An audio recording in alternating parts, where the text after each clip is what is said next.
Pohjois-Euroopan ensimmäinen avokadon kypsyysmittari asennettiin Vantaan kauppakeskus Jumboon sijaitsevaan K-City Markettiin heinäkuussa 2024.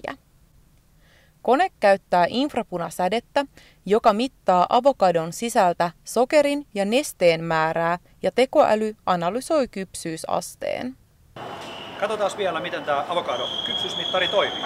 Eli valitaan esillepanosta tuolta avokado, sen jälkeen se painetaan tähän skanneriin hellästi. Sen jälkeen se rupeaa tekemään töitä. Tämä kyseinen avokado on kypsä ja pehmeä ja valmis nautittavaksi heti.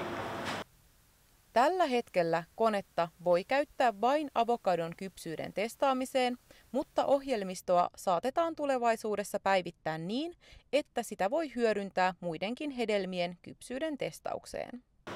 Eniten on kysytty, että vesimelonin kypsyysmittari. Se saattaa olla, että sellainenkin joku päivä on mahdollista, mutta ehkä ton koneen kanssa ei vielä.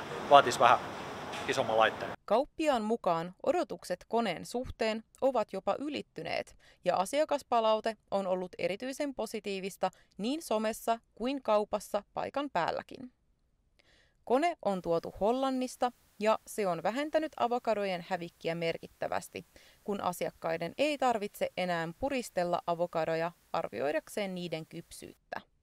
Jes, eli haluatko kertoa, että mitä mieltä olet tuosta avokadon kypsyysmittarista?